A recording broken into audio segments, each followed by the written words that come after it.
Bueno, bienvenidos a En 5 Minutos Roll. Espero que estéis disfrutando de vuestros días, sean los que sean. Y vamos a vamos a hacer una reseña de este juego de rol de reciente aparición. Hará un par de semanas, si mis cálculos no fallan, que se puso a la venta en nuestro país por parte de Holocubierta. Y bueno, ya lo hemos terminado de leer, nos hemos informado lo suficiente sobre el mismo. Eh, Queremos llevarlo a la mesa de juego. Vamos a reseñar un poco qué es lo que nos vamos a encontrar en este título en profundidad, en detalle, y si nos ha gustado o no en esta lectura que le hemos hecho. Y más adelante, si hay una partida, como solemos hacer una opinión después de la partida para, una vez se ha jugado, bueno, ver qué sensaciones nos ha dejado. Pero de momento, lo que es la lectura, lo que es una reseña, vamos a entrar en materia con este The Witcher, el juego de rol.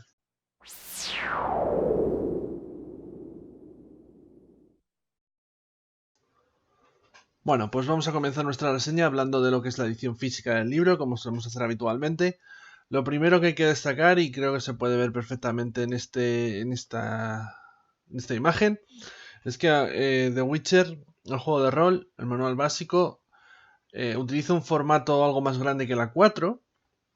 Aquí os lo he puesto comparándolo con otro manual de otro juego de rol que sí que es una 4 normal y corriente, como puede ser Symbaroum. Bueno, pues aquí vemos que hay lo que es una diferencia. Esto es muy típico de los libros de lo cubierta. La inmensa mayoría suelen ser algo más grandes de lo habitual, eh, porque no siguen el formato que siguen habitualmente el resto. Bueno, si te gusta, si no te gusta, eso ya depende. A mí la verdad es que es algo que me parece que queda... Me fastidia un poco porque luego en la estantería queda súper feo, porque son súper altos y de hecho hay... Depende del tipo de balda que tengas, hay algunas en las que no llegan a caber. Pero bueno, son elementos secundarios, ya podemos retirar Symbaroum y centrarnos en The Witcher. Ya hemos visto, como digo, que es de un tamaño algo mayor de lo habitual. Tenemos un libro aquí con tapadura, como se puede estar viendo perfectamente. La contraportada no es, es un libro así que no es especialmente grueso y vamos, no más de lo habitual. Y lo que tenemos es un libro con un buen papel. La calidad del papel es bastante buena. En ese sentido no tenemos que tener ningún tipo de miedo. Como vemos, en lo que es a nivel de maquetación, está a doble columna, una maquetación bastante limpia. Yo no soy muy fan de ella, la verdad, porque quizá no aprovecha todo lo que debería el excelente arte conceptual y arte promocional que tienen los videojuegos y que son los que han servido, son las ilustraciones que vamos a encontrar en este manual básico. Todas las ilustraciones y demás están sacadas del arte conceptual y promocional, como digo, de los videojuegos. Entonces, teniendo en cuenta que son imágenes de muy alta calidad y que tienes un montón, porque realmente hay muchísimas imágenes, apenas os vais a encontrar páginas que no tengan algún tipo de ilustración en ellas. La lástima es que la maquetación, pese a ser funcional, es muy básica, ¿vale? Quizá algo antigua, me atrevería a decir, y no aprovecha todo lo bien que debería la conjunción entre texto e imagen, de manera que suele tener a las imágenes relegadas en unos cuadraditos, ¿vale? Y el texto aparte. Aparte, bueno, aquí suelen poner una información.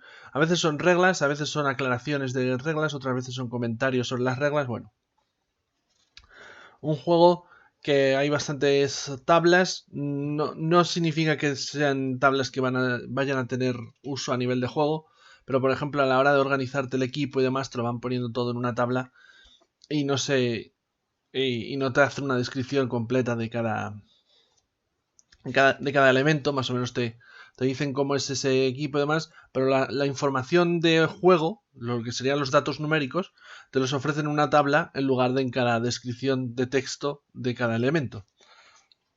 Entonces, bueno, ya digo, es una maquetación funcional, pero relativamente sencilla, relativamente... no sé, pobre, que no termina de explotar todo lo que podría dar de sí a nivel visual el libro. Como vemos, bueno, ilustraciones ya digo que hay a porrillo, hay un montón. Y más allá de estos comentarios a nivel físico, el libro tiene una buena calidad. Como he mencionado, en lo que es la edición y demás, no nos hemos encontrado con erratas así de peso, gordas. Más que nada son errores tipográficos, típica palabra que a lo mejor le falta una letra, ese tipo de elementos que terminan por ser inevitables en muchos sentidos. Pero bueno, ya digo, más allá de eso es un libro interesante. ¿Veis este tipo? O sea, me encantan las ilustraciones de inicio de capítulo, pero las encuadra en un recuadro en vez de explotarlas en toda la página, hacer una que ocupe la página que vaya fusionado con el propio fondo, que es un fondo blanco, vamos, grisáceo, eh, que no tiene mayor elaboración, no sé, es una muy esquemática, funcional, como digo, pero muy esquemática, sin que llegue a entrar por los ojos. Entonces, más allá de eso, lo único que podría decir de la maquetación también, que no me ha terminado de convencer muchísimo de este manual básico, es la distribución de los textos. No en página, sino que a la hora de darte la información, tal y como está distribuido, como está distribuida esa misma información a lo largo del libro, a mí me ha resultado poco ideal. Hay un capítulo, por ejemplo, dedicado a magia, pero cuando nos metemos con la magia no nos hablan de qué hay que hacer para lanzar un hechizo. Nos hablan de cuáles son las escuelas de magia, cuáles son los hechizos, cómo, cómo aprender a leer la descripción de los hechizos y demás, pero no nos explican a nivel de reglas qué tiradas tenemos que hacer o qué requisitos hay que tener para poder lanzar hechizos. Esa información se nos proporciona en el capítulo de combate. Entonces, a lo largo del libro, toda esta información está así muy repartida de un modo, para mí no es el ideal, ¿vale? Y el resultado que da es que estás leyendo el manual, estás leyendo las reglas y a mí me ha pasado muchas veces estar leyendo un capítulo y decir, pero me estás metiendo conceptos, pero lo básico, que es cómo funciona esto, yo no sé cómo está. O sea, no me has explicado la regla básica para antes de meterme otro tipo de conceptos. Entonces, luego resulta que la regla, como ya digo, pongo el ejemplo de la magia, que es uno muy característico que me pareció en su momento, eh, ya me estás hablando ya de hechizos, de escuelas y, y de toda una serie de elementos del capítulo de magia, pero todavía no me has enseñado cómo se lanza un hechizo en la mesa de juego, en partida. Entonces, digo, joder, me he saltado información. He pasado 2 hojas en vez de una por accidente. Y te matas un poco a buscar y luego te das cuenta que no, que todo va bien. Es que todavía no te ha explicado eso. Ya te lo explican más adelante en el capítulo de combate. Ya digo, a mi juicio, la distribución de lo que es la información no es todo lo correcta que debiera. Yo preferiría, personalmente, lanzar un capítulo de magia en el que me expliques toda la magia. Luego sí, si en el capítulo de combate me quieres explicar cómo funcionaría en combate, adelante, explícamelo. Pero primero dime qué es lo que tengo que hacer cuando alguien quiera lanzar un hechizo en partida. Y eso explícamelo en el capítulo de magia porque es el capítulo al que estás dedicando a la magia. Lo mismo, no hay per se un capítulo de reglas y la resolución de tiradas y demás aparece explicada en lo que es la creación de personaje. Que es un gran capítulo centrado sobre todo en lo que es la parte que se deberían de leer los jugadores, para que nos entendamos.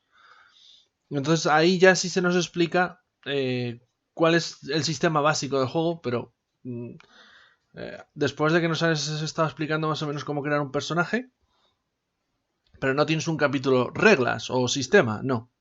Entonces bueno, ya digo, lo que es la maquetación y esa distribución de texto a mí no me termina de convencer, pero más allá de esos elementos, El, el texto es claro y las reglas se entienden, no es nada especialmente elaborado. Y la maquetación, lo dicho, un poco simple, con una distribución de texto no lo más acertada del mundo, pero que se deja leer, que podría ser mejor, por supuesto, pero tampoco es la debacle. Y, y la edición en sí de Holocubierta es buena. Así que lo que es la parte física del libro, más o menos queda dicha. Vamos a hablaros, si os parece, ya de lo que es el contenido en sí.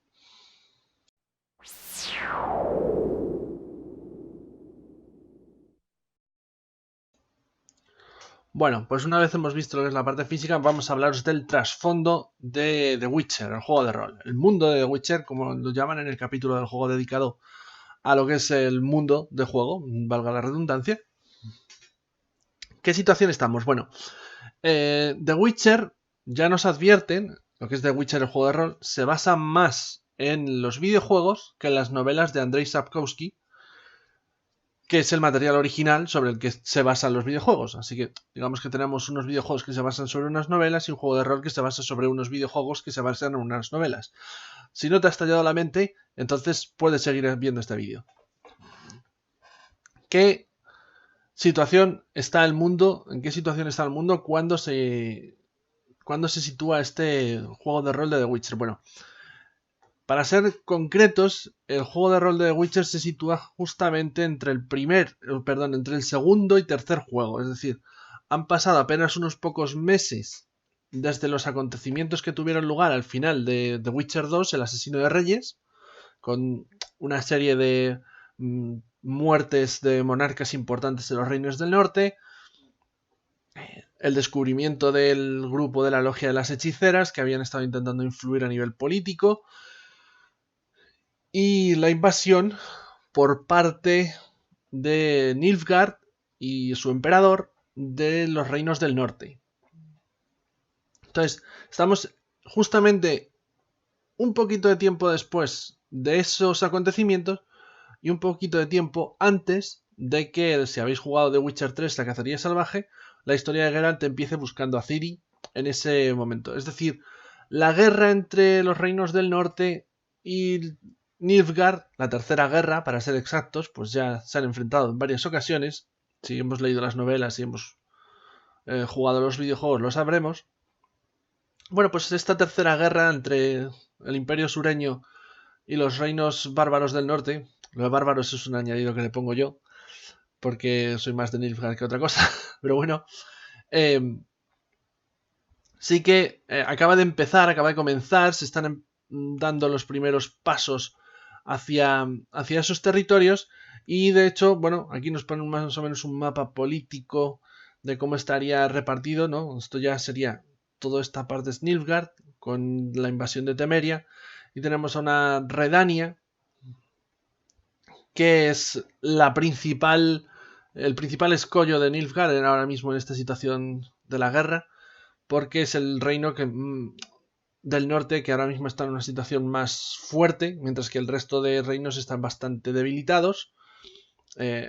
Caedwen está sin rey y Redania está haciendo movimientos para invadirlo.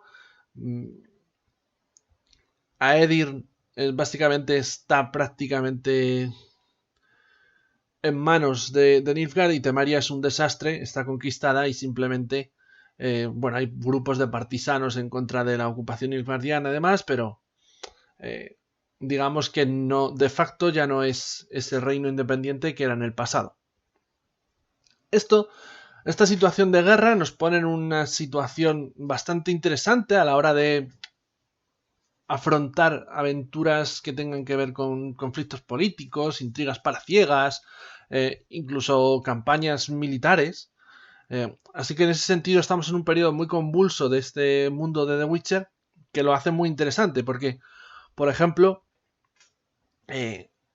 podemos jugar aventuras en las que nuestros personajes sean de origen nilfgaardiano y hayan sido llamados al frente, básicamente sean soldados de Nilfgaard que hayan abandonado sus tierras en pos de que tienen que ahora que luchar contra estos reinos del norte y conquistar sus tierras, ¿no? Y puedes crear todo tipo de de historias ahí donde tus personajes sean los conquistadores y actúen de formas no muy nobles, o por el contrario sí muy nobles en esa conquista. Pueden ser desertores, a lo mejor los han llamado, pero no deja de ser una guerra, y en el mundo de Witcher las guerras son muy cruentas y muy horribles, así que siempre hay desertores y siempre hay gente que no quiere estar ahí luchando y que intenta escaparse. Bueno, pues puedes contar todo este tipo de historias.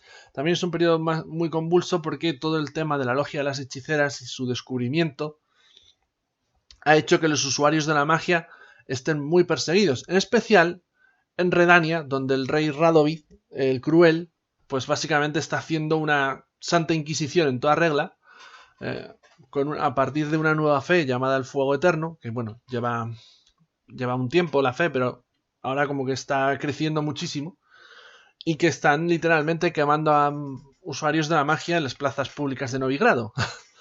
¿No? Bueno, pues ya digo, estamos en un periodo bastante interesante a la hora de ambientarse este juego de rol. Dentro de lo que es el universo de The Witcher, pues este periodo tan convulso da material para muchas partidas, porque además también se nos está contando que vivimos en un periodo histórico en el que los brujos, que son esos mutantes que crearon los magos especializados a la hora para matar monstruos, recordemos que en este universo se supone que todos estos monstruos no son originarios del mundo, sino que aparecieron aquí a raíz de un evento cósmico llamado la conjunción de las esferas.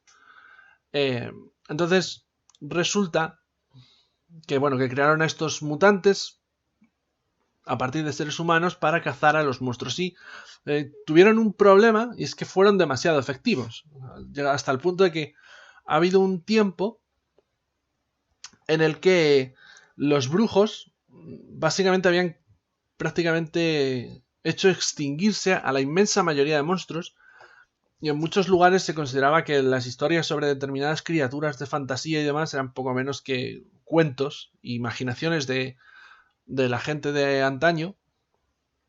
Y ahora lo que se está viviendo es que ha habido esa caída en la creación de brujos. Básicamente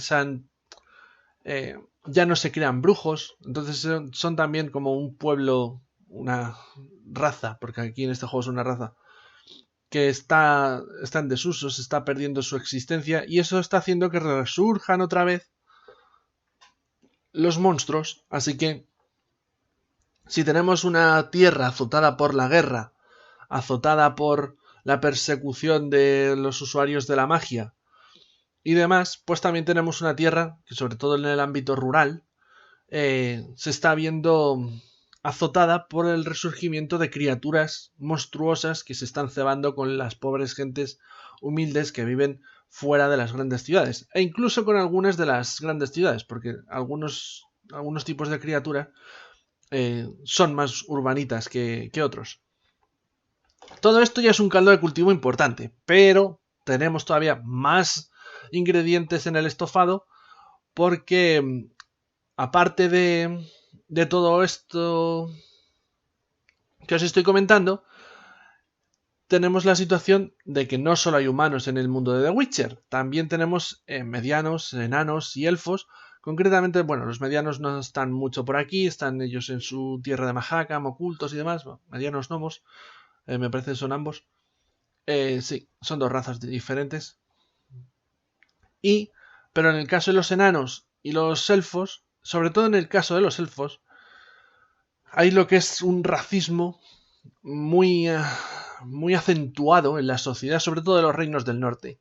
En Nilfgaard no está mal visto, los elfos no están mal vistos, no, los enanos tampoco, no tienen tanto problema. En cambio, en los reinos del norte, que es donde principalmente se ambienta todo lo que es la saga de The Witcher, y donde lo lógico será que se ambienten la inmensa mayoría de partidas de este juego de rol, pues ahí sí que hay un racismo inherente en la especie humana hacia los elfos y los enanos y demás. Entonces llega a haber pogromos, persecuciones.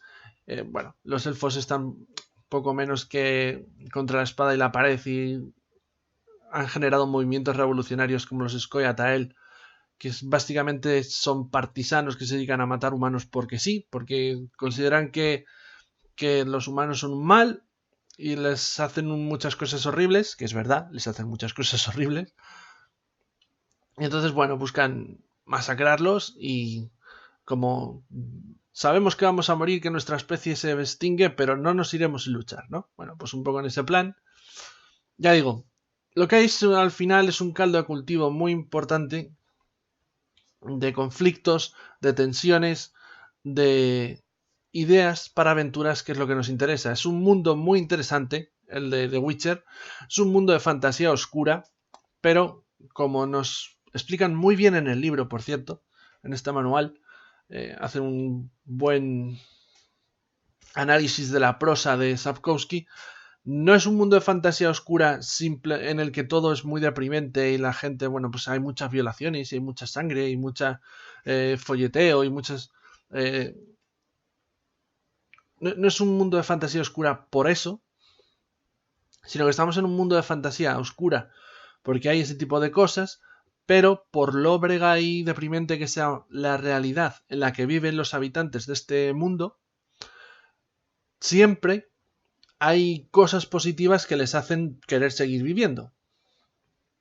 Entonces, lo que te aconsejan es que las historias de The Witcher, de las novelas, de los videojuegos y por tanto el tipo de partida que deberías tener en el juego de rol, habrían de ser partidas en las que, aunque haya muchas cosas terribles y efectivamente haya oscuridad y actos deplorables y demás, también tendría que haber luminosidad en esas partidas, es decir, situaciones, personajes, cosas que celebrar y un toque de alegría entre tanta desolación, ¿vale? Por mucho que el mundo esté hecho un cisco, para que nos entendamos. Entonces, ese tipo de elementos están muy bien, creo que surgirían partidas muy interesantes. Una de las cosas que más me gusta de Sapkowski, de las novelas y por tanto también de este juego de rol y de los videojuegos es el hecho de que lo que se nos...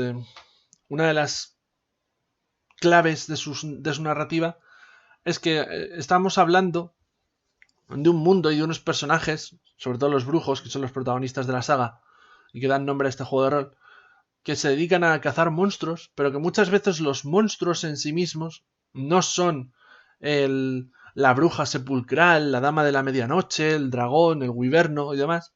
Esos son monstruos porque son criaturas, pero son más animales que otra cosa. Los verdaderos monstruos son los seres humanos civilizados o las personas civilizadas, en elfos, enanos, humanos, lo que quieran ser, porque el verdadero mal, al final quienes lo ejercen, somos los seres civilizados. ¿Por qué? Porque tenemos la crueldad, la capacidad de ser crueles, ¿no? Entonces, ese tipo de partidas de historias, para que os hagáis una idea, en The Witcher lo genial o el objetivo no sería una partida a lo mejor más clásica tipo, yo que sé, D&D, que es el ejemplo decimonónico que podemos poner, ¿no? En la que, bueno, los personajes se reúnen, vamos a matar un monstruo que está asolando una población y nos van a dar una recompensa y unos tesoros y vamos a ser los héroes de la historia.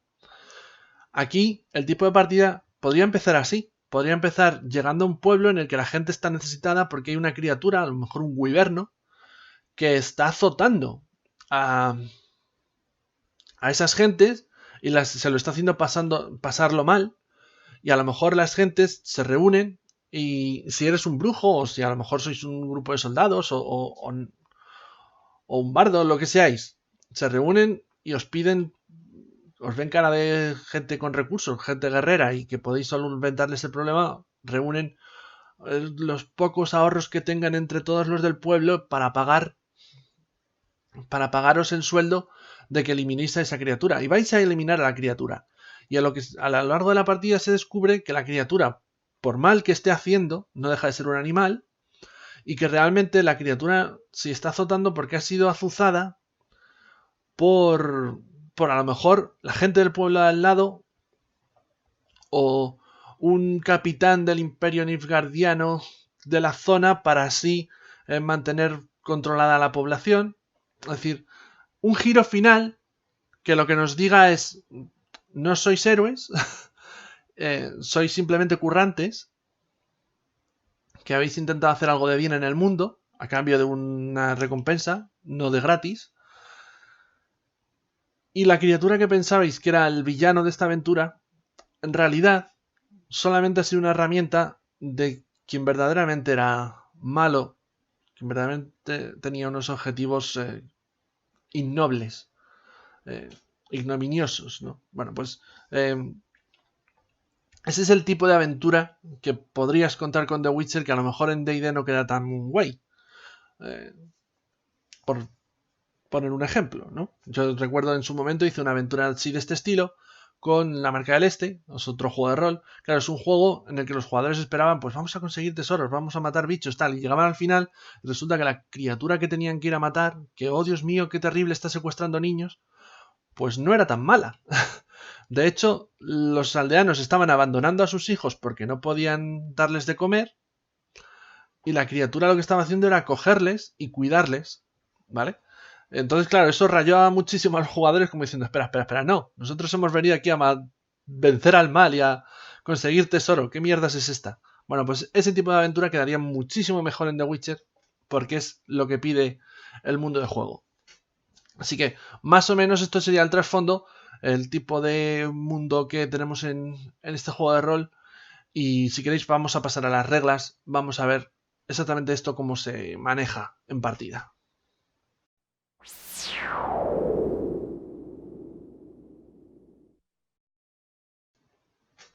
Bueno, pues vamos a hablar de lo que es el sistema de juego. Lo primero, habrá que crear nuestro personaje antes de ponernos a jugar nada.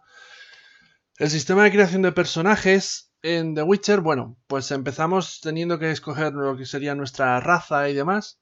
En la raza, que tenemos para elegir a los humanos, los elfos, los enanos y los brujos. Aquí los brujos son una raza en sí misma, que son una raza que cuando te la coges también escoges la profesión, que es brujo. Un brujo no, la raza brujo no puede ser, no puede tener cualquier otro tipo de profesión, porque, bueno, por trasfondo y demás, aquí sí que es cierto que a lo mejor lo podrían haber llamado mutantes a la raza, en vez de brujos. Pero aunque son mutantes, tampoco su raza es la de ser un mutante. Es decir, ellos, raza y profesión, es un tipo de personaje, para que nos entendamos, que es difícil de clasificar en un método tradicional de juego de rol a la hora de establecer una serie de razas y clases de jugador. Es difícil porque no puedes ajustarlo, porque de por sí de trasfondo tiene que ser una raza en sí misma, porque no hay brujos elfos, no hay brujos enanos, solamente hay brujos humanos, pero una vez son brujos dejan de ser humanos, lo cual ya te estás metiendo en un berenjenal bastante importante. Y luego a nivel de clase, lo que sería, bueno, que si el guerrero, el mago, el bardo y todas estas cosas, tampoco pueden ser otra cosa que no sea brujo. Así que es como, para que nos entendamos, la distribución que se ha hecho es que tú puedes ser enano, humano, elfo, y hay otro tipo que es el brujo, que es un universo en sí mismo. De hecho, tiene su propio capítulo dentro de lo que es el manual básico. Mientras que el resto tienen sus capítulos comunes de la creación de personajes. El brujo tiene un capítulo dedicado en exclusiva para él, porque hay muchas cosas que explicar y muchas particularidades más que el resto. Entonces, tenemos esas 4 razas. Aquí las razas no solamente tienen unas particularidades mínimas, algún tipo de beneficio, o sea, de característica racial única, pero que no es una larga lista, suele ser una, a lo máximo 2 o 3, que tampoco son realmente que cambien el sistema de juego por completo. Sin embargo, a nivel narrativo sí que es importante el tipo de raza que vayas a escoger. ¿Por qué? Porque como ya he explicado en la sección de trasfondo, hay un racismo muy grande en el mundo del juego. De manera que si tú eres un elfo, aquí hay una serie de estadísticas, una serie Sí, estadísticas que miden el estatus social de los personajes. Entonces, claro, eso tiene una serie de modificaciones según tu raza. Si tú eres un elfo y vas a tratar con un humano, lo más probable es que tengas modificadores negativos cuando trates con humanos. ¿Por qué? Porque para ellos tú eres escoria humana. O sea, perdón, escoria humana no, escoria elfa. Básicamente, hay un rencilla, no, eres un ciudadano de segunda, eres un ser inferior, y al mismo tiempo, si tú eres un humano y vas a tratar con un elfo, pues hay un profundo desprecio hacia tu especie.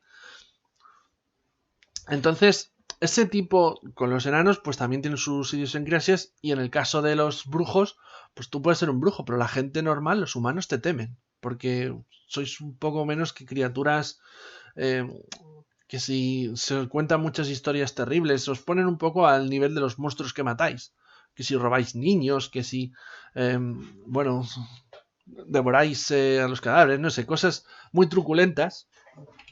Entonces, según la raza que escojamos, la reacción del resto de personajes del universo, también conforme a su raza, es muy distinta. Por eso, en el sistema de creación se han establecido una serie de elementos como es el estatus social. Aparte de esto, el sistema de creación de personajes sí que hereda de Cyberpunk 2020, que es un juego también de los mismos creadores, Talsorian Games, hereda aquello que era tan celebrado en Cyberpunk 2020, que era bueno, vidas pasadas, en una especie de sistema mediante tablas que bien de un modo aleatorio, tirando dados, o por elecciones del jugador, podías crearte, pues, rápidamente, en unos pasos sencillos, el origen de tu personaje, de dónde procedía, cuál era la relación que mantenía con sus padres, si estos seguían vivos, si no, si había tenido novios en el pasado o no, si tenía enemigos, si qué tipo de experiencias había vivido, y esas mismas elecciones, ese camino, ese origen, daba modificadores positivos o negativos. Por ejemplo, podía darte puntos en habilidades que no tenías, o te restaba puntos en habilidades que tenías, no sé, ese tipo de sistema bastante celebrado, muy, muy chulo, porque sobre todo para la gente que muchas veces a la hora de crearse un personaje suele tener problemas, bien porque no sea especialmente imaginativa, o bien porque no conozca mucho el mundo del juego y no sabe qué origen darle a su personaje, pues en este caso está muy bien, precisamente por eso, porque ofrecía una posibilidad rápida y aleatoria o a través de elecciones de dotarle a ese personaje de una profundidad que no tendría de otro modo. Entonces eso vuelve a estar aquí en The Witcher, el juego de rol, llamado El Camino de la Vida, que son una serie de procesos en los que, bueno, se nos va a detallar cuál es nuestro origen, a qué reino pertenecemos, si somos nilfgaardianos, si somos de Aedir, de qué tierra venimos, cuál es el destino de nuestra familia, cuál es nuestro destino, el estatus que tenía nuestra familia, si eran nobles, si eran campesinos, si eran artesanos, si hemos tenido amigos, si no lo hemos tenido, tenemos hermanos, están muertos, están... Es decir, qué ha pasado en nuestra vida. Todo este tipo de elementos, a través de, ya digo, tablas tirando dados o porque lo elijamos nosotros voluntariamente, pues van forjando lo que es la vida pasada de nuestro personaje antes de que comience la partida, y son una serie de recursos que van muy bien para, para tener un bagaje a la hora de jugar con ese personaje en partida, bien sea narrarlo, bien sea saber de dónde viene, y al mismo tiempo da beneficios o perjuicios mecánicos que quedan muy bien. O sea, de manera que no se queda solamente en lo que es la parte más narrativa, sino que también a nivel de reglas tiene su peso. Más allá de eso, el juego, cuando creamos nuestro personaje, bueno, pues tenemos que escoger una profesión. Hay 9 posibles. Está el bardo, está, lo he dicho, doctor, mago, el hombre de armas, el brujo ya hemos dicho que es una profesión en sí misma que va con la raza y demás. ¿Esto qué es lo que nos va a hacer? Bueno, pues nos va a dar una serie de habilidades específicas y el equipo inicial que vamos a tener, entre el que tenemos que escoger, claro, y una habilidad profesional única, que es solamente de nuestra profesión,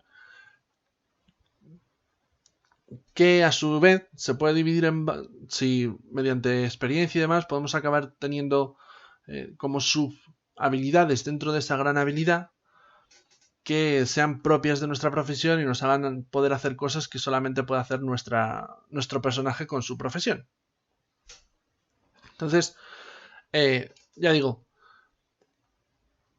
esto a nivel de habilidades es un juego que tiene bastantes, pero sí que es cierto que es un título que ha reducido el número de habilidades con respecto, por ejemplo, a Cyberpunk 2020 en el pasado, porque este juego utiliza, que no lo he dicho, pero lo diré a futuro, utiliza el mismo sistema de reglas de Cyberpunk 2020, solo que puesto al día, actualizado, mejorado y demás.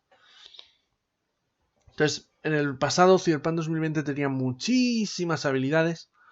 Aquí se ha reducido el número, siguen siendo bastantes, pero se ha reducido el número en una cantidad importante.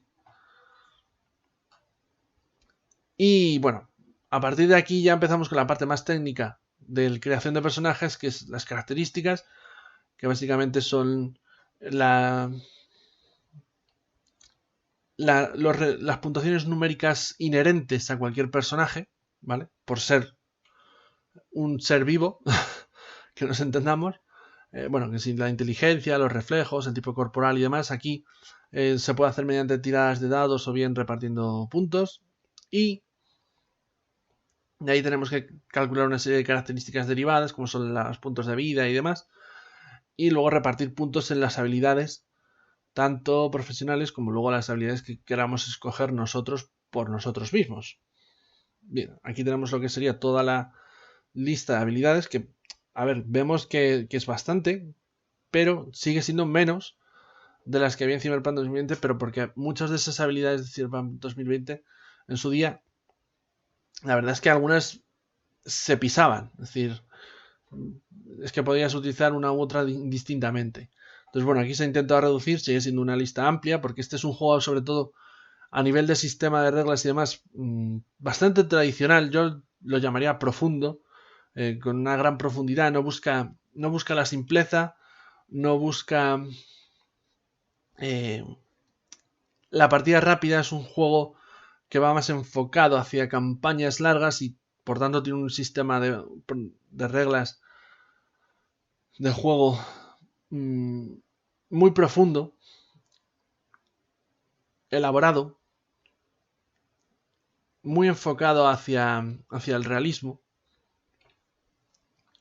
de manera que si eres de esos que les gusta conseguir puntos de experiencia, repartirlo y mejorar y demás, hay mucho. La ficha tiene muchos datos numéricos que no es propio a lo mejor con otro tipo de juegos. Se me viene ahora mismo, por ejemplo, a la cabeza algo que hemos jugado recientemente como es Alien, donde hay cuatro características y 12 habilidades. O sea, un juego mucho más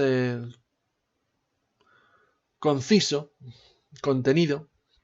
En ese sentido, aquí no, aquí se busca esa profundidad jugable, que el jugador tenga muchas opciones para escoger, para desarrollar su personaje. Esto al mismo tiempo lo que hace es hacer más complejo también luego lo que es el sistema de juego, en partida y demás. En el momento en que le das más posibilidades a un jugador y intentas crear un sistema de reglas y de habilidades y demás más elaborado, estás aumentando la complejidad exponencialmente del sistema de juego. Entonces llegamos a lo que es la resolución de tiradas. Todo esto está bailado. La resolución de tiradas, que es básicamente las reglas básicas del juego. Aunque nos pueda parecer, por todo lo que estaba comentando, que el juego va a ser difícil de jugar, realmente la resolución de tiradas es sencilla. Suele serlo en prácticamente la totalidad de juegos de rol. Yo no me he encontrado hasta la fecha un juego de rol donde la resolución de tirada básica, ¿vale? Fuese especialmente complicada. La inmensa mayoría es sencillo. Es cuando te metes al combate y a los subsistemas donde realmente la cosa se complica. En este caso, cuando vamos a realizar una tirada, es tan simple y tan sencillo como sumar nuestra puntuación en la habilidad solicitada más nuestra puntuación en la característica a la que esa habilidad va asociada. Eso es el valor base. A ese número le sumamos el resultado de un dado de 10. Se le aplican o se le restan modificadores si el director de juego considera que los hay. Que estemos en una sala a oscuras. Que que seamos particularmente hábiles o que tengamos las herramientas adecuadas para realizar la acción que estamos intentando acometer. Bueno, pues todo eso serían modificadores negativos o positivos. En el caso de que los haya, se aplican al valor base y al valor base, al resultado del valor base más el dado de 10, que me lío y os lo explico mal, ¿vale? Al final de esa suma tiene que aparecer un número y ese número hay que compararlo con una dificultad objetivo establecida por el director de juego o establecida por otra tirada de dados de nuestro rival en el caso de que sea una tirada enfrentada, ¿vale? Entonces, se comparan. Si el resultado es superior, hemos conseguido la acción. Si el resultado es igual o inferior, entonces hemos fallado. Aquí no hay mecánicas de estas narrativistas de que el fallo lo puedas repetir bajo ningún concepto. No hay puntos que gastar para intentar volver a repetir una acción. No hay estas filosofías más modernas de cuando no superas una tirada no estás fallando, en realidad está pasando algo. No. Si has fallado, has fallado. Si intentamos abrir una puerta, la puerta sigue cerrada. Punto. En ese sentido es muy tradicional. La única concesión que se hace a algo moderno relativamente, ¿vale?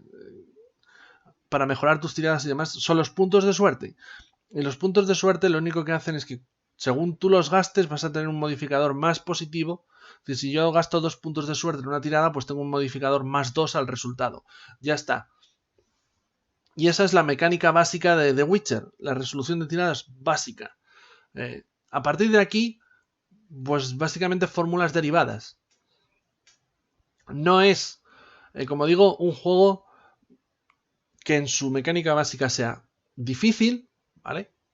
No conlleva muchos procesos calcular una tirada. Y bueno, pues también existen, como es normal, las pifias y los críticos. En el caso de los críticos, bueno, se consigue un crítico si en el dado de 10 hemos sacado un 10, de manera que tenemos que volver a tirar y sumar el resultado de ese dado de 10 que hemos vuelto a tirar al resultado final. Si es otro 10, seguimos tirando y así suma y sigue hasta que dejamos de sacar 10. En el caso de la pifia, bueno, pues si hemos sacado un 1, tenemos que volver a tirar un dado de 10 y restar el resultado. Si sacamos 10 en ese segundo dado, pues hay que volver a tirar y seguir restando ese resultado. De manera que vas teniendo una resta cada vez mayor. Eso serían los críticos y las pifias en este juego. La dificultad, bueno, pues la normal básicamente es un 14. La han bajado un poquito con respecto a Cyberpunk 2020, que creo que estaba en el 15. Entonces, bueno, ya digo, no es un sistema particularmente complejo, pero es el sistema que hay, que es más tradicional y demás. Donde la cosa realmente se pone maja, voy a pegar un salto, es aquí, en el combate. El combate en The Witcher. Bueno, el combate de The Witcher es un sistema de combate bastante realista. Aquí a mí es donde se me ha atragantado un poco el juego y no estoy tan... Quiero jugarlo, quiero dirigirlo, pero quiero que sea algo corto porque no me veo dirigiendo muchas partidas con este sistema de combate. ¿A dónde quiero ir a parar con esto? A ver, se trata de un sistema de combate bastante brutal. A nivel de resolución de tiradas, se aplica la fórmula que ya hemos visto, ¿vale? Es decir, para impactar y demás, no debería ser mucho más complejo de lo que hemos hablado hasta ahora, que es la tirada básica, pero hay una serie de elementos que ayudan a esa sensación de realismo y de brutalidad, que es lo que lo vuelven más elaborado de lo que a mí me gusta, ¿vale? Con lo que yo me siento cómodo. Lo veo demasiado elaborado en algunos puntos. Entonces, a ver, tenemos un combate que se divide por turnos. Primero se tiran las iniciativas, quien saque más va primero y demás. Luego, cada personaje puede realizar una acción. Y si quieres realizar más acciones, pues, puedes realizar una acción y moverte. Y si quieres realizar más acciones, pues tendrás que tirar de aguante, que es una puntuación que, como los puntos de vida, va disminuyendo según la vayas gastando y que te va a permitir hacer más acciones, pero claro, a costa de que tu personaje se fatigue y llegue un momento en que caiga al suelo diciendo no puedo más, aire, aire, ¿vale? Eso es un sistema que yo recomendaría utilizar mapita y tokens o miniaturitas, más que nada porque la característica de movimiento y demás sí que va con una serie de números y ayuda mucho, aunque en este juego no tenga flanqueos ni nada por el estilo, pero a la hora de calcular movimientos y demás es mejor si tenemos un mapa cuadriculado y tokens o miniaturas que hacerlo en el teatro de la mente, que se diría, ¿no? Lo que es a nivel abstracto, sin mapas de ningún tipo, ni tokens, ni nada. Entonces, bueno,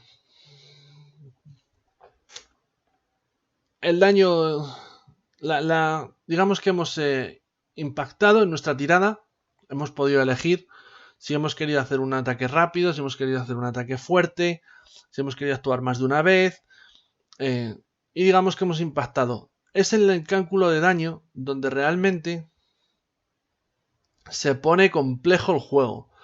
¿Por qué? El cálculo de daño consta de 7 pasos. Una burrada. No los voy a decir todos ahora mismo porque me parece... No los recuerdo. Pero por ejemplo, una vez tenemos el resultado de nuestra tirada, tenemos que calcular si ha sido un ataque fuerte o rápido, porque eso hace más daño o menos daño. Si hay algún tipo de modificador o no. Si...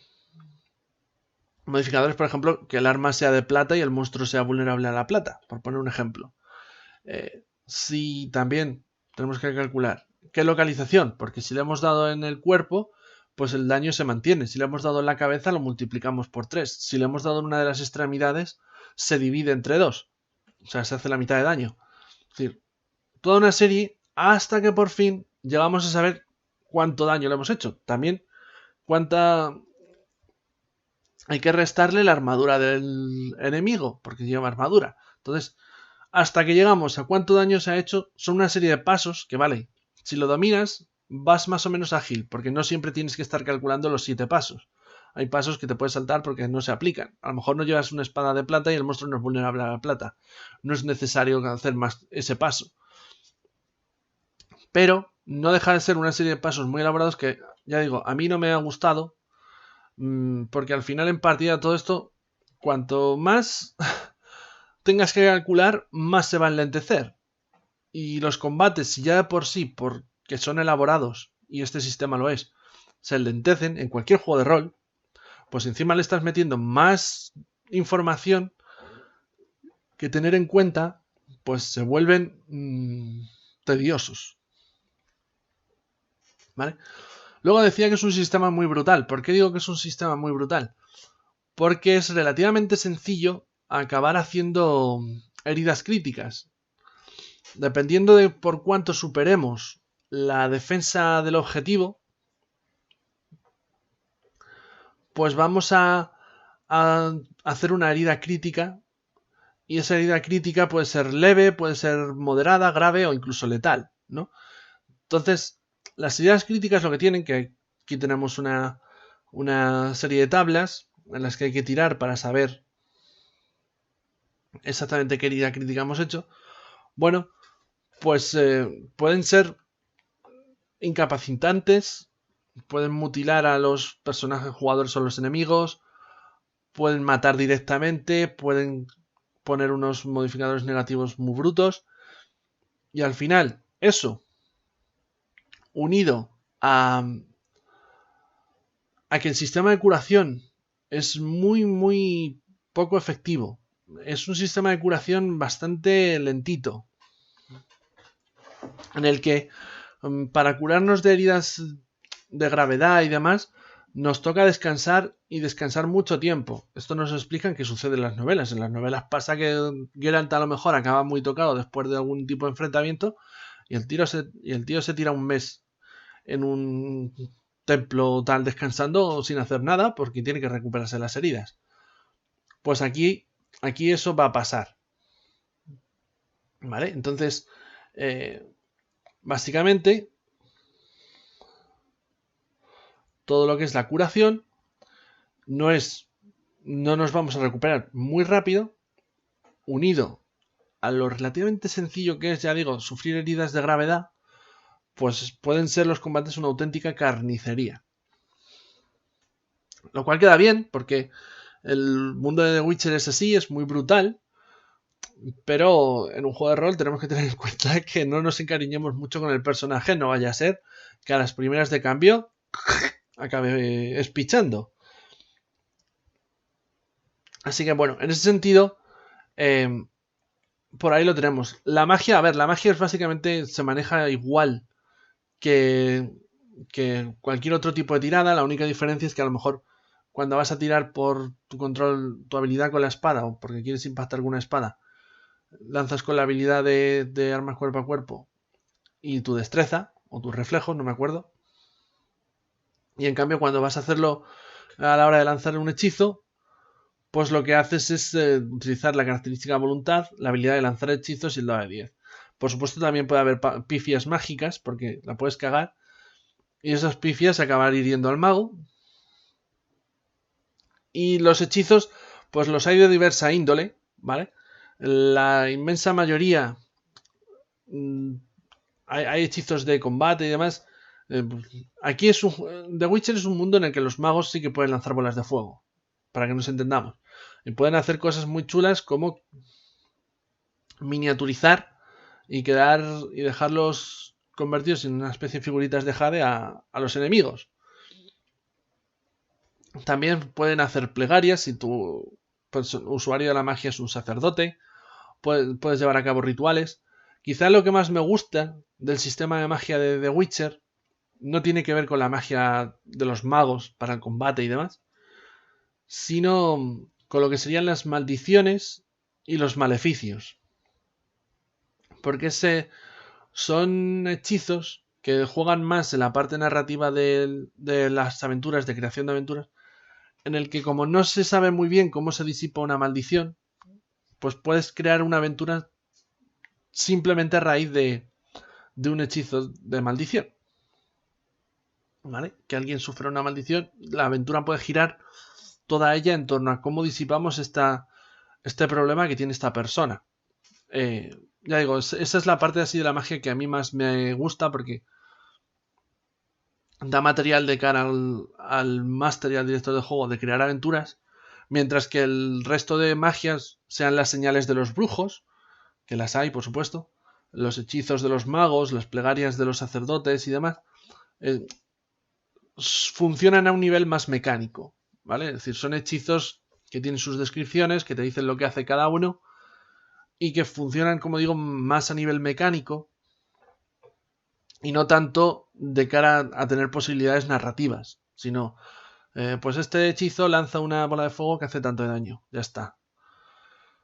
Mientras que la maldición, pues es eso, ¿no? La familia del personaje durante no sé cuántas generaciones, pues va a sufrir abortos. Ya está. Y el pobre hombre tiene que estar ahí. Dios mío, ¿cómo hago para que mi descendencia sobreviva y demás. Pues vamos a estudiar cómo se puede levantar esa maldición, quién te la lanzó. Ya digo, todo eso creas una aventura de la nada. Hasta aquí todo lo que sería reglas y demás. Si os parece, vamos a meternos con lo que serían otras mecánicas del libro y demás elementos, ¿vale? Y ya lo que es el resto del libro que no tiene que ver con reglas y con trasfondo. Lo hago todo ahí un popurrí y lo hablamos todo de ello junto.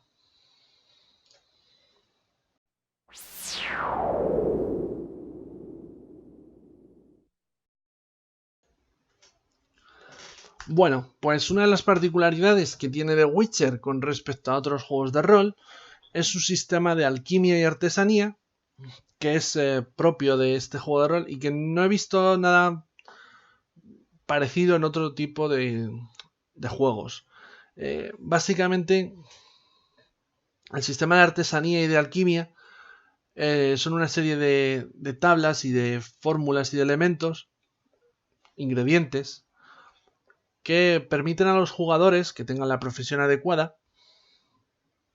Si no tienes la profesión adecuada, tienes que pagar a un personaje no jugador del mundo para que te haga las cosas. Permiten a los personajes mantener su equipo, crear armas nuevas, crear bombas, crear pociones. Es decir, en vez de que encuentres todos estos elementos en un mercado, lo creas tú, ¿vale? Y para crearlo necesitas una serie de ingredientes y esos ingredientes los obtienes pues precisamente explorando el mundo del juego, bien sea matando monstruos, saqueando cadáveres, visitando grutas, bueno, comprándolos en un mercado. ¿Qué es lo que te quiere decir? A ver, realmente todo esto viene del hecho de que este juego sobre todo se basa en los videojuegos de The Witcher y dentro de los videojuegos todo lo que es el sistema de artesanía y de alquimia siempre tiene un peso importante. La posibilidad de que tú te crees tus propias armas, tus propias armaduras, las tengas que mantener, o incluso para determinados combates que utilices pociones, bombas, recursos que no tengan que ver con lo puramente monetario. Entonces, bueno, todo esto funciona mediante una serie de diagramas y demás, y de ahí es de donde viene, del videojuego. Se trata de exportar este tipo de mecánicas del videojuego al juego de rol. Es una idea interesante porque lo juntan, lo unen al hecho de que el mundo está en una economía de guerra. Y que por tanto, cuando tú vas al mercado a comprar cosas, que sería lo típico que harías en otro tipo de juegos de rol, suelen tener unos precios desorbitados. Aquí te aparecen las tablas con los precios y demás, y la mayoría suelen ser unos precios muy altos, que no te merece la pena pagar esos dineros, porque tampoco vas a conseguir mucho dinero por una espada y demás. Entonces, esto, unido al hecho de que ellos afrontan este juego de rol con la idea de que, vamos a ver, es que tú porque mates a monstruos no vas a conseguir monedas, que sería más típico de otro tipo de juegos de rol, ¿no? Esto dicen, no tiene mucho sentido que tú mates a un wyverno y que el wyverno tenga 400 monedas de oro, o sea, 400 orens o coronas de redania, o la moneda que sea. No tiene sentido eso. ¿Qué pasa? ¿Las llevaban en un saquito o algo? No. En su lugar, tú matas al wyverno y del wyverno se pueden extraer componentes alquímicos, pieles, materiales de artesanía, que después tú, una vez los has reunido y teniendo el diagrama, sabiendo cuál es la fórmula para poder crear determinado objeto, pues dices, vale, he reunido, tengo 2 de pieles de wyverno, tengo veneno de bruja sepulcral, yo qué sé.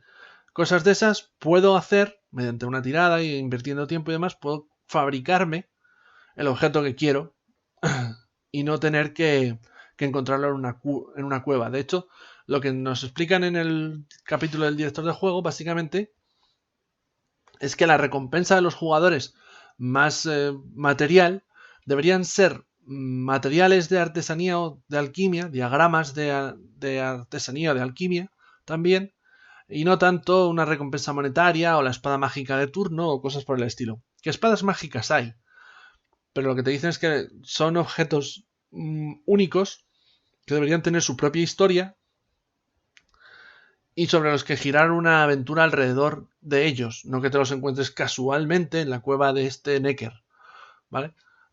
Ese tipo de elementos es lo que intenta implementar The Witcher, el juego de rol, partiendo del trabajo que se realizó en los videojuegos. A ver, es una idea que está muy chula, que yo creo que de nuevo funciona especialmente bien para campañas muy largas, es decir, para que te reúnas con tu grupo de juego y estéis jugando mucho tiempo a The Witcher, porque para una partida corta no tiene mucho sentido que estés reuniendo materiales, porque seguramente antes de que puedas crear cualquier cosa, la aventura se habrá acabado. ¿Vale? Es decir, estos son objetivos a largo plazo. Y también tiene un poco el inconveniente que puede caer, como me comentaban, y ciertamente es, yo también lo vi, en el farmeo, en lo que sería que, bueno, pues los personajes deciden salir simplemente a matar cosas para conseguir materiales y poderse hacer la espada que ellos quieren o la armadura que ellos quieren. Claro, a ver, esto en un juego es muy sencillo, básicamente en un videojuego es muy sencillo, básicamente consiste en yo quito, o sea, yo salgo del pueblo, me mato a 20 neckers, reúno todo lo que me den y luego ya me lo hago. Esto es un juego de rol. Si tú sales del pueblo y el máster no te quiere meter 20 neckers para que los mates y reúnas materiales, pues no vas a encontrar 20 neckers para que los mates y reúnas materiales. Es decir, podrás farmear, sí, pero con límites. Porque al final hay un director del juego que es el que está decidiendo qué elementos hay en el mundo y con qué elementos te vas encontrando. Y por tanto, no. Tampoco, aunque tenga ese riesgo, tampoco creo que sea un riesgo demasiado terrible en comparación. Bueno, esto es lo que sería el diagrama, todas las mecánicas de artesanía y demás. A ver, se menciona artesanía, que es armaduras, armas y demás, alquimia, y bueno, y luego los brujos tienen ellos una especie de disciplina propia, que es la creación de pociones. A ver, aquí, equipo de brujo y demás. Pociones, aceite de espada. Aquí, esto es exclusivo de ellos, pues solamente lo pueden beber ellos, porque te dicen que son pociones muy tóxicas y demás, que eso sí es cierto por el trasfondo de las novelas y demás. Ellos tienen su organismo preparado para aguantar este tipo de pociones totalmente nocivas, ¿vale? Si se las toma una persona normal, un elfo normal, un enano normal, a lo mejor las resiste, pero le va a causar daño y demás. O sea, no es apropiado para eso, para ellos. Es para los brujos. Y tampoco se pueden tomar Chiquicientas y la madre, porque tienen un nivel de toxicidad y si se sobrepasa ese nivel, pues también el sistema del brujo sufre daños y demás. O sea, no es. Me tomo 50 pociones de filtro de Petri. No.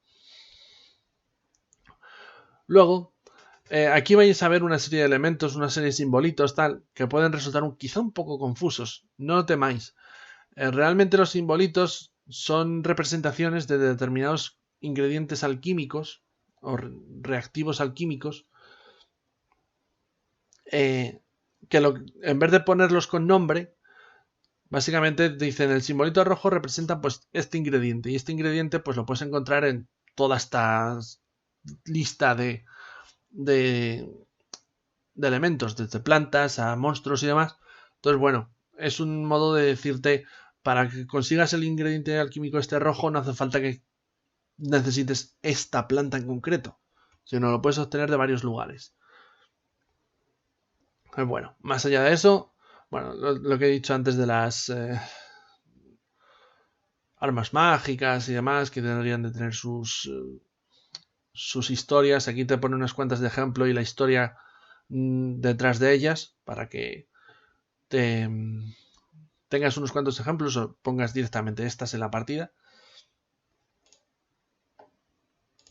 Y aparte, quería pasar, para ir terminando y no alargar esto mucho más de lo habitual, a la aventura final del juego de rol.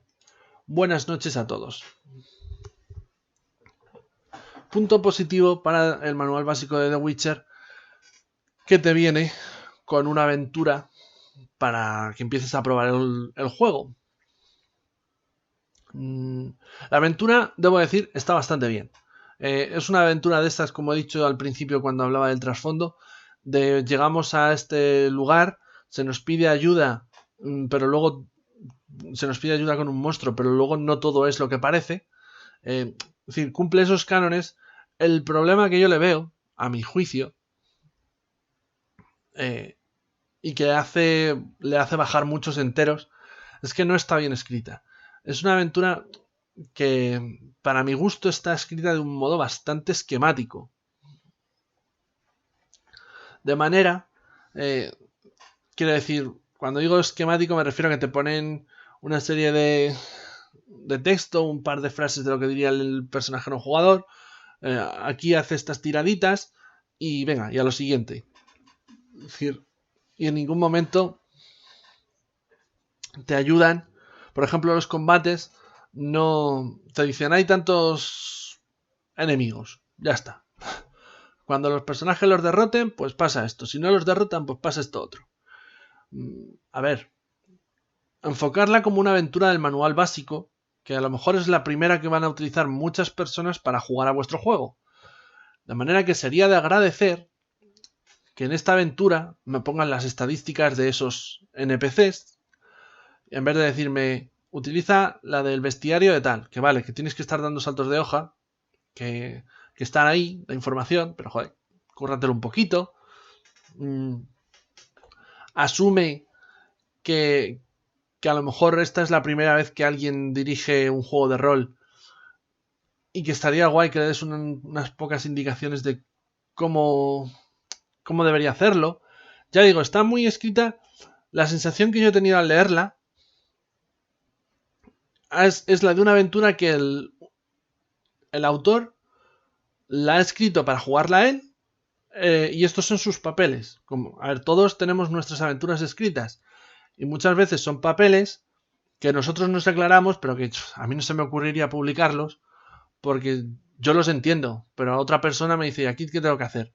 Entonces, la sensación que me da, según la he leído, es, joder, tiene una aventura que está chula, la idea está bien, el desarrollo de la misma está correcto, pero tal y como estás escrita, te entiendes tú, porque me estás escamoteando mucha información que vendría muy bien. Entonces ya digo, me quedo frío, me quedo cojo con esta aventura, que creo que podría haber sido mucho mejor, pero que está escrita de un modo que no me parece el adecuado. Es un poco un mal endémico de Talsorian Games, porque ya cuando hablábamos de la caja de inicio de Cyberpunk Red, también decíamos un poco lo mismo, con otras palabras, pero básicamente era lo mismo. Es decir, es una aventura que no está pensada para los jugadores noveles. Aquí es que lo veo un poco igual. Es una aventura que, a ver, si tienes tablas de director de juego, pues te apañas.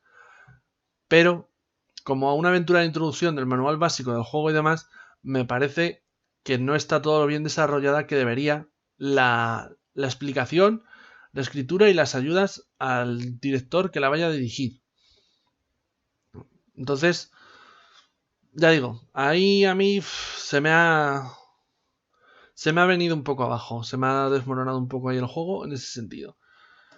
Así que nada más, con esto vamos a hacer una conclusión. Vamos a ello.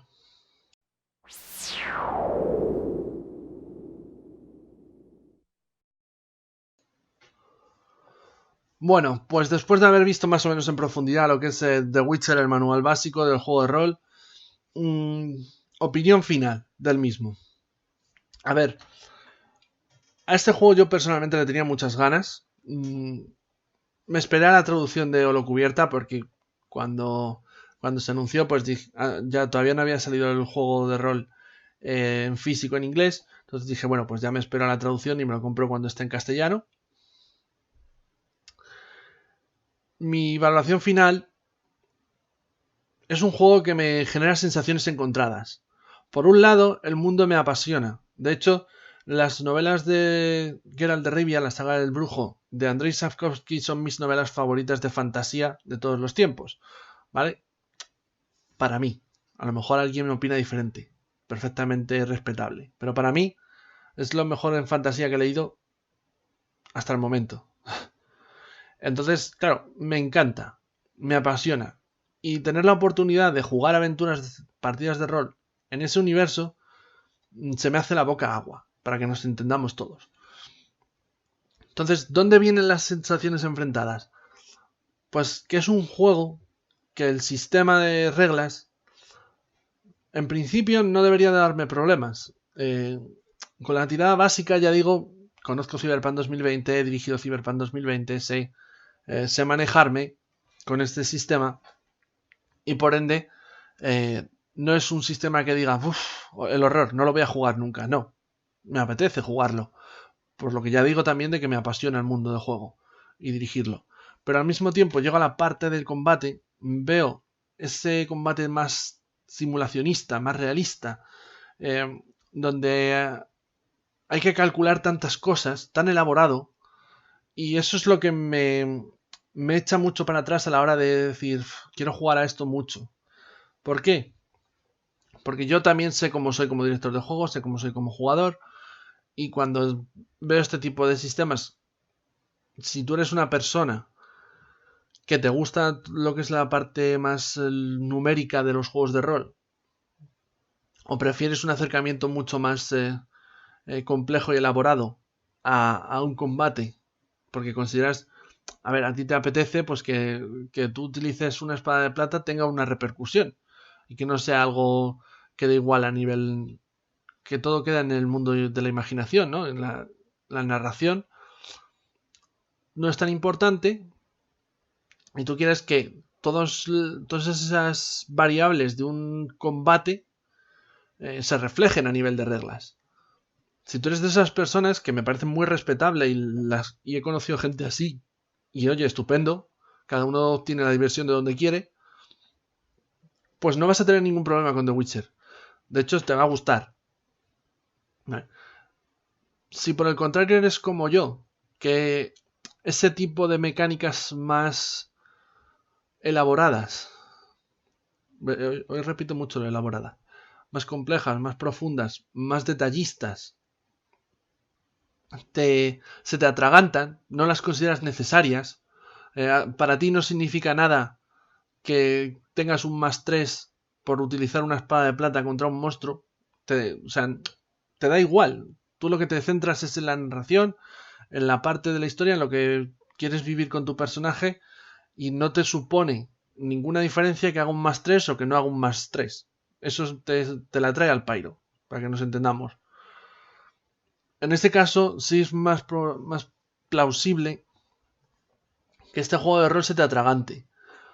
Sobre todo en los combates. ¿Por qué? Porque está muy focalizado a ese realismo. Eh, es bastante complejo. Ya digo, todo el sistema de localizaciones a mí se me hace pesado el tener que estar que si multiplicando, que si dividiendo, depende de dónde des. Todos esos elementos al final van a hacer un combate más lento, más focalizado en los números y a mí personalmente me genera esa sensación encontrada de no me encuentro a gusto con este sistema en ese apartado. Luego, otros elementos me parecen chulos. Todo el tema de la artesanía, de la alquimia, creo que va con el mundo del juego, que para campañas largas está muy bien, para partidas cortas no va a dar tiempo a usarlo, es mi opinión. Y oye, estupendo.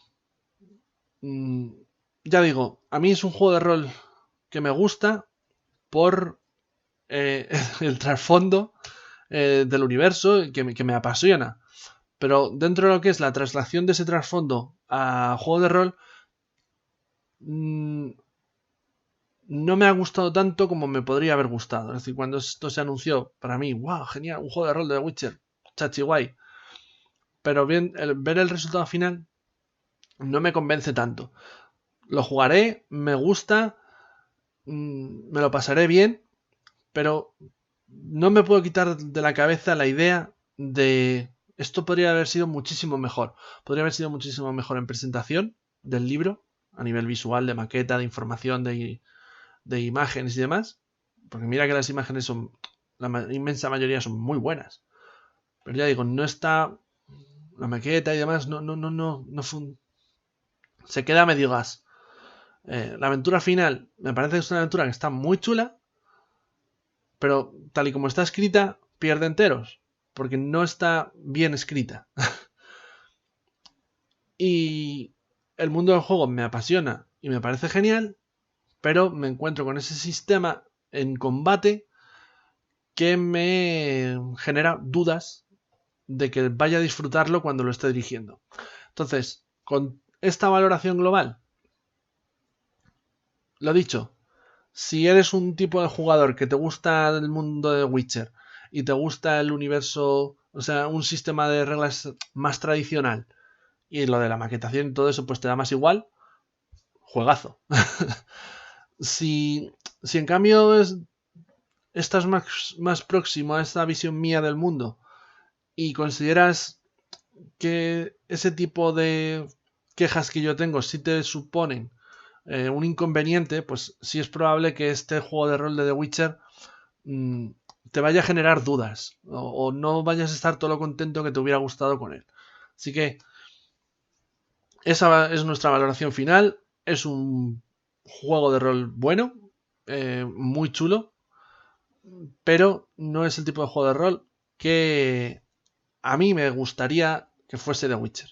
Pero como no va esto de lo que a mí me gustaría, sino de lo que es un juego de rol bueno. Por nuestra parte nos despedimos, nada más. Espero que os haya molado la reseña, que hayáis llegado hasta este final. Ya sabéis que estas reseñas las hacemos así en profundidad y en detalle. Si queréis ver una visión más rápida, bueno, pues tenéis el vídeo de un vistazo rápido a The Witcher. Y nada más, nos vemos en el canal con más vídeos. Esperemos que os haya interesado. Y no puedo poner la mano en el fuego, pero nos gustaría llevar este juego a alguna partida a nuestro canal y que la podáis ver, a ver cómo funciona ya en mesa. Si todas estas cosas que hemos visto después de leer el manual se confirman o a lo mejor no son tan graves como a mí me podría parecer. No lo sé, lo veremos si hay partida, que espero que sí. Así que nada más, nos vemos. Un saludo desde en 5 minutos roll. Sed felices y cuidado con los monstruos debajo de la almohada.